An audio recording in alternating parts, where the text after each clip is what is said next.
Good morning, everybody. Thank you all for joining us yet again for another FFL Health conversation about Medicare. We've had lots of great conversations, lots of great engagement from you all about different questions regarding Medicare and all of these other items, contracting, different things of that nature. I know that most of you all are coming from a health background, and recognizing that we've had a couple of folks that have reached out to us with, like I said, great questions across the board. And your all's questions kind of lead to what is kind of the next training. So there's no such thing as a bad question. Do not ever feel bad about that. But we've had a few folks that have reached out and said, hey, this is great. The needs analysis training was good. We appreciate you all showing us Sunfire and how to quote the different products and things of that nature, and how all of those things tie together. But for some folks, we're getting lost in translation, or trying to figure out how we're going to get there from, hey, I bought this lead, whether that's a term lead, a final expense lead, anything along those lines. So please feel free to reach out and ask us questions in this. But the premise of today's conversation is kind of attacking that from the standpoint of we're buying our lead, whether it's final expense, whole life, term life, whatever, and working those leads. And now we're getting to, I can't sell this product because of premium or whatever the cause may be. So I've fielded those questions a few times, but I always come at this from the Medicare side of this puzzle. And then I end up in a life sale. So Skylar comes at this normally from the life side of this puzzle, and then leads into the Medicare side. He's very efficient at it, and I wanted to sort of lend his expertise to this conversation. So, Skylar, teach us what you know. Okay, very good. Thank you, Paul. Yeah, like you said, oftentimes we come across these clients when we're getting into a life insurance lead. Mostly, it's going to be final expense, because generally term or whole life is going to be younger. But final expense is kind of our bread and butter to lead us into Medicare, but not to discount the other types of leads. So oftentimes you come into these things and you go through your presentation and they're like, no, I can't afford that. But if you have a Medicare in your back pocket, Medicare Advantage in particular, these are zero premiums, or if they're on a Medicare supplement and you can adjust their premium by being able to change their supplement and save them premium on that supplement, you open up premium for a life insurance, a final expense. And so that's what we kind of want to get into today a little bit. So it's actually a very easy transition. You're going to be doing most of the work really up front in your financial inventory or your needs analysis, where you're asking questions. So essentially, you're just going to add in asking them about their Medicare. Okay, what do you have for Medicare? Do you have a Medicare supplement, or do you have an Advantage plan? Okay, and oftentimes when I've asked that question, they're like, "What do you mean, a supplement or an Advantage plan?" Oh, okay. Well, you don't know the difference between a supplement. So this is something that I actually teach, and since you're the expert in the room, you can actually educate them on that. So probably 6 times out of 10, you're going to come across somebody that doesn't know the difference between the supplement and the Medicare Advantage, because nobody's ever educated them on that. They're just on what they're on, and they feel that that's the best thing for them at the time. Whereas if you can get to a point where you can start educating them on that, you become a huge asset for them, and that builds trust tremendously. Okay, so it's just by simply asking that question on your financial inventory: do you have a Medicare supplement, or do you have an Advantage plan? Now, some people are going to know, and if they do, great. You'll still want to ask the follow-up question with that: do you understand how both of those work and what the differences are between both of those? Again, you're setting yourself up into an educational situation to explain Medicare, because a lot of people are confused about Medicare. Nobody's really ever explained it to them. They may have, years ago, but they've forgotten it all.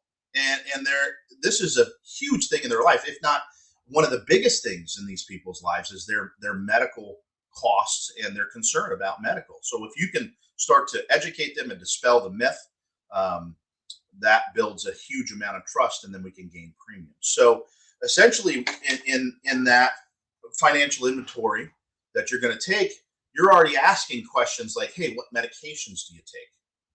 Okay. So you're already getting a list of medication to set up for helping them get into looking for a good fit for their Medicare. So as you come across that, you're finishing up with your life insurance financial inventory. You've asked the questions. What do you have for your Medicare? Do you know how that works? You can also ask a question. What do you like about it? What do you dislike? Have you had any challenges or troubles with it? Okay. And then I always say, okay, well, I'm here for life insurance. We'll get into your Medicare. It sounds like you have some concerns. It sounds like you have some questions. We'll get into your Medicare after we finish your life insurance. Okay. So let's do this first, and then we'll go into it. So as you go into your life insurance and you find you're either writing a policy or you get stuck on that premium, hey, I can't pay for that.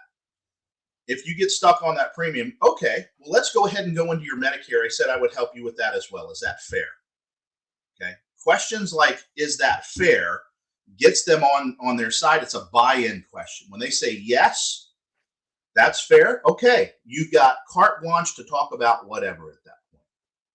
Okay. I said, okay, well, let's go ahead and review. Can you get your Medicare cards out for me? So you're going to get the Medicare cards out. You're going to find out exactly what they have. And then you're going to go into Medicare Center and Medicare Link and go in and start putting their information into the system, their medications, just like we did a couple of weeks ago as Paul went through, their medications, their doctors, what they like, what they don't like, where they're at. And then you have their card to put in there as well to show exactly what plan they're on. So you can compare what plan they're on. Now, in an Advantage plan, you may or may not be able to move them right then and there unless you have a special enrollment opportunity, just like Paul talked about. And there's a number of different special enrollment opportunities. Probably 50% of the time, we may be able to find them a special enrollment. So that's when you're going to get on the phone. You're going to do some research, figure out if they do qualify, because there's a lot of natural disasters happening nowadays, things of that nature where they may qualify. If it is a Medicare supplement that they're on, you can say, okay, well, let me compare the Medicare supplement for you. Okay. The only difference with a Medicare supplement is the price. They're all federally regulated to do the exact same thing. So the only difference between carriers is the price. Let's see if there's something out there that can save you a little bit of money. You're paying $350 a month. Well, here's a plan and a carrier out here that you'll pay $200 a month. It's $150 a month savings. So you can find things like that within the Medicare space. And so $150 a month, hey, guess what? You just found life premium at that point. And so it's really easy to transition into that just by saying, hey, here's what we're going to do. After I get done with our life insurance, let's go ahead and compare your Medicare. And you can ask a question at that time, something like, when's the last time you had somebody actually talk to you about Medicare? When's the last time you had somebody compare your Medicare? And generally in these final expense leads, probably 7 out of 10 times they're going to say, I don't know when the last time it was. And for you, hopefully that's the case. But even if they say, hey, I had somebody do this last year, well, great. It never hurts to look at it again and just to make sure you're in the right thing. If you're in the right thing, awesome. I want you to be in the right thing. But let's just take a look since I'm here and make sure. And oftentimes they'll go, yeah, okay, let's give it a shot, see what happens. But if they start going, no, obviously you're going to want to back up. You don't want to pressure this situation with Medicare on them by any means. But like I said, probably 7 times out of 10, nobody's taking care of them and they're willing to at least take a look. So does that make sense? Paul, you got any questions on that, or anybody else that's on the line? If you could type in your questions, that would be great. Paul, are you frozen? I think Paul's frozen. I didn't think I was, but can you hear me? Very spotty.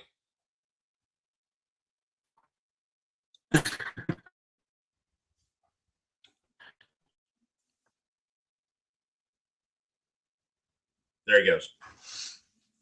I think we lost Paul for a second. All right. So, so it can be a huge thing finding this premium to be able to get into a life insurance sale. If not, if you can't sell the life insurance, you can always fall back on a zero premium plan. That's going to get you paid anyway. I see you there, Diego. You're getting your AHIP this week. Great job. So it's just a matter of getting contracted after that, and we'll get you up and running. But as you can see, that it's a real easy scenario to get from a life insurance product into Medicare.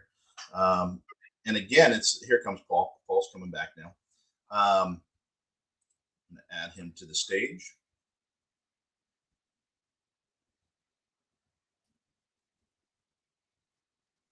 There he is. He's back. Or is he frozen again? I think he's frozen, guys. Sorry about that. So yeah, that's what I would do generally. I would go in, I would do my financial inventory. I would ask them all the questions I'm going to ask them on a medical financial inventory anyway. What are their medications? What do they like? What are they paying for their premiums on their Medicare? What type of plan do they have? And once you get into that Medicare, you can go through a Medicare 101. I think Paul has done one on here, the 4 parts of Medicare. I know I have a video out there that has a good Medicare 101 explaining the different parts and the options that you have. And that really builds confidence in your client. So, Paul, any questions? Don't know. Did you get my typed out question? No, we didn't get a typed out question.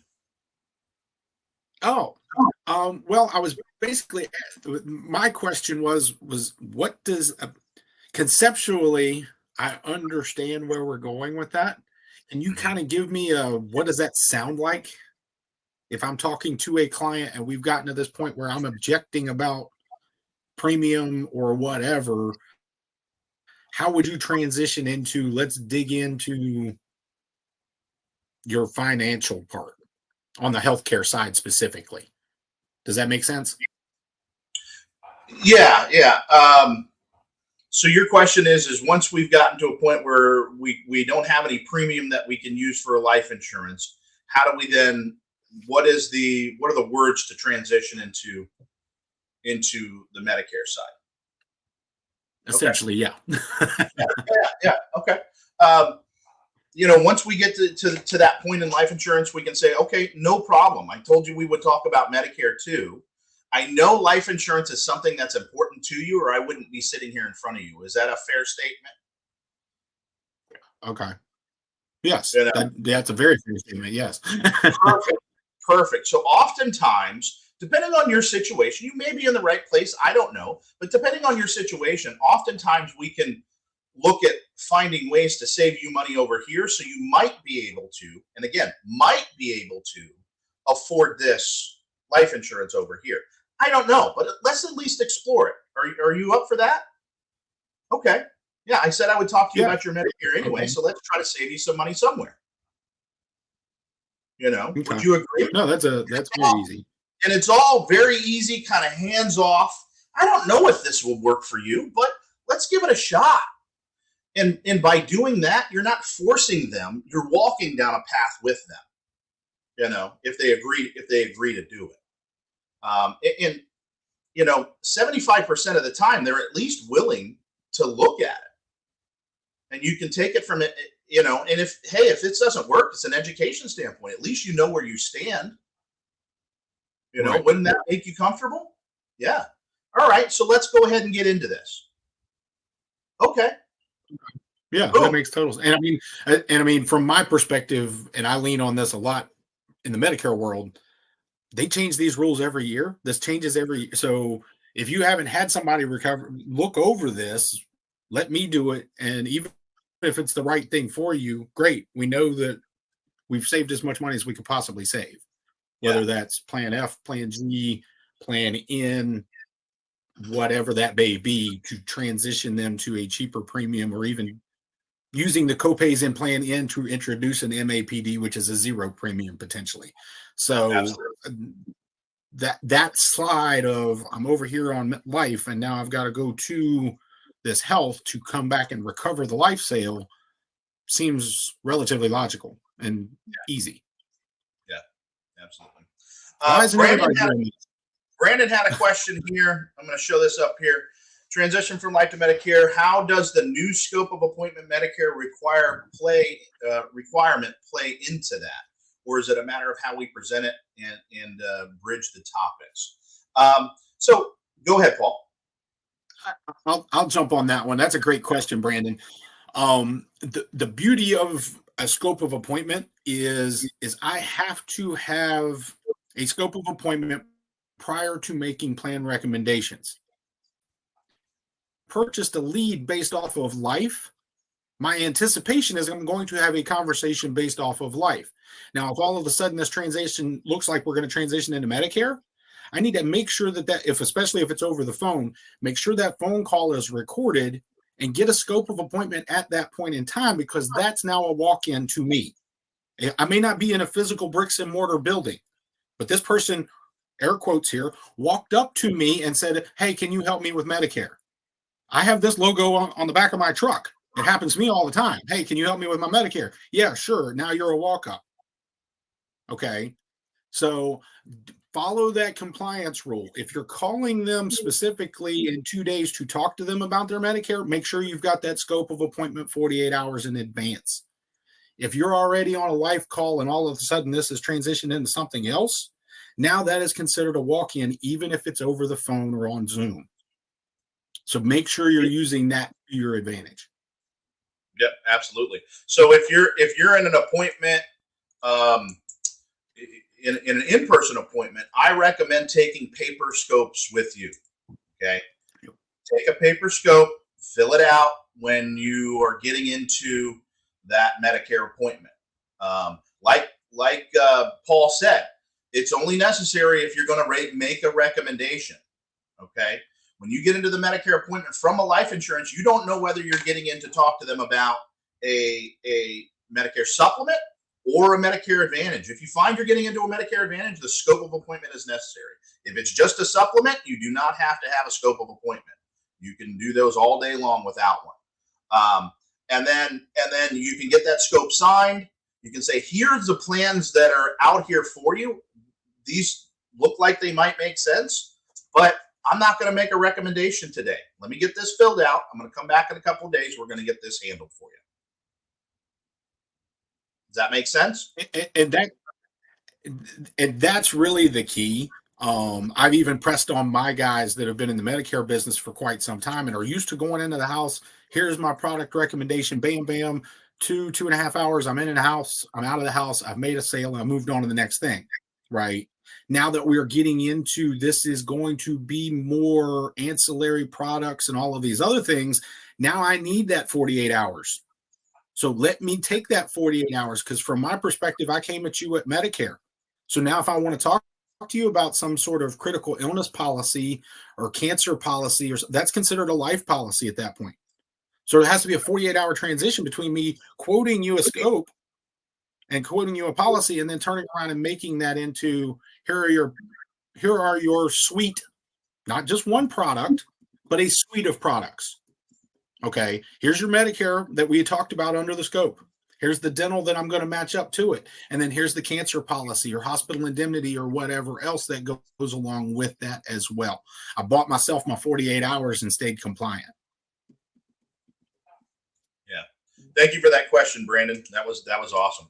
Dawn, you said it looks like a question where.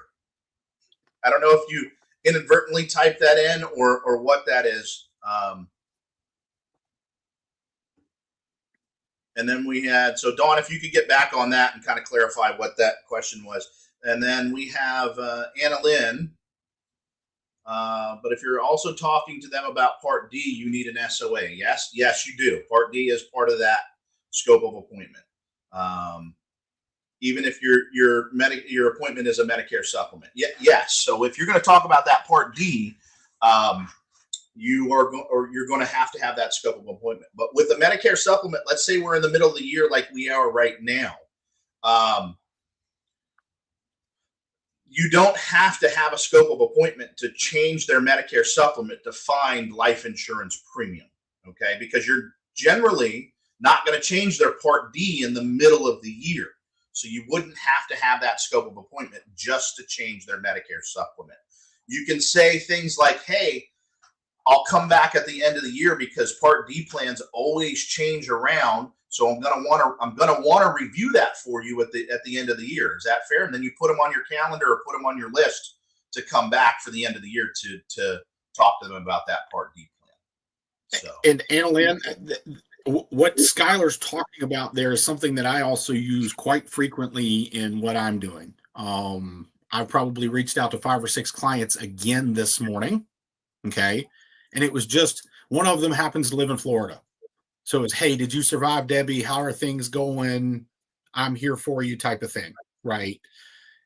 A few of them, it was, hey, wanted to see how your plan is going, but just like we alluded to, all of these Part Ds and MAPDs are going to change, right?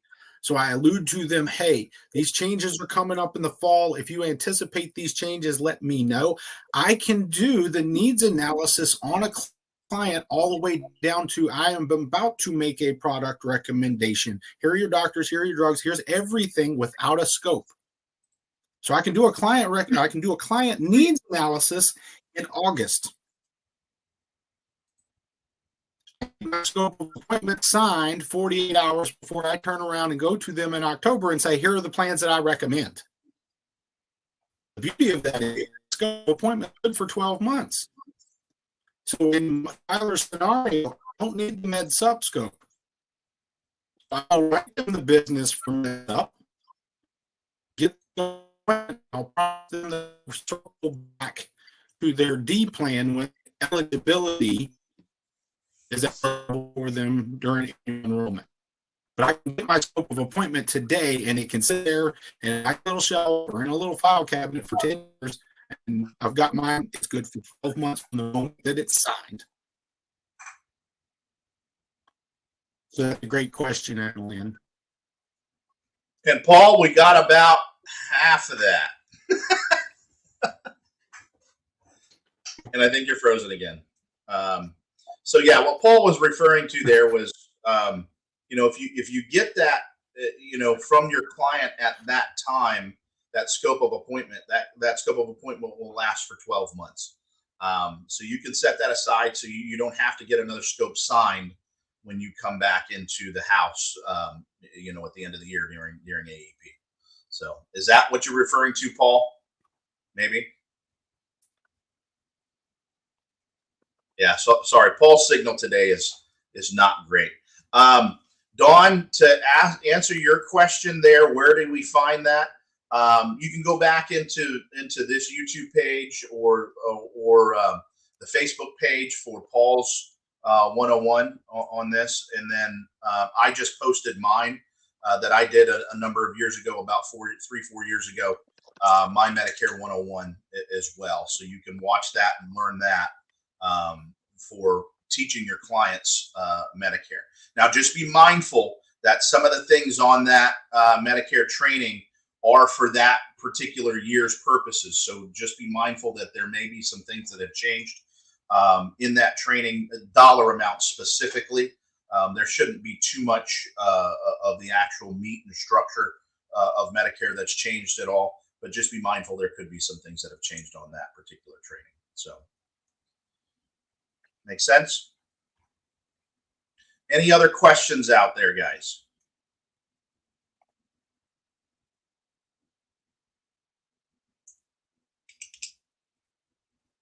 Okay. Paul, anything else from you? Hopefully you can hear this. Yes. Okay.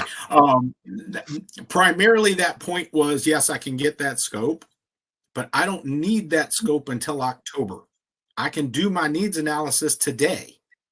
So reach out to my client, do the needs analysis, get the scope signed today. I don't need it until I make a plan recommendation, but that can't be until October. So if I write the meds up today, that's legal without the scope. Yeah. So I move them from an F to an N. I drop the premium. I can't touch their D until they're plan part D until there's an election period in AEP. So I get the med sup written, I get the scope written, and then I go back and make a plan recommendation on the PDP in October. Yep. I hope that makes sense. Yeah, and all throughout this, sometimes you're not going to be able to change them. Okay. Sometimes they're not going to have a special election period to be able to change. Guess what? You're going to then write them down to come back and see them for the next year so that you can start to help them with their Medicare. Because, it could have been that they had an agent that wrote their Medicare but is no longer in the business, and that's why they never see anybody anymore. So you can take over that orphaned business, especially if these ones have said, I haven't had anybody talk to me in a number of years. You can then start to just assume their business and help them and put them on a list to go back during AEP and get them in your book of business at that point. So yeah, there's many different things. You may not make money right now, but you will make money for the future, or you could make money right now, depending on the scenario. So, yep. And Dawn, I see that question, that no current one, laugh out loud. Yeah. We don't make these things every single year, as far as explaining the 101. So basically you just need to change the dollar amounts that are in these older videos, because all the information is still the same. That's funny though. So, okay. All right. I think we've answered everybody's questions at this point. You guys know how to reach out to us. You can reach out to Paul or I at any time. Paul, go ahead and post your email, and then I'll post mine so people can reach out to us.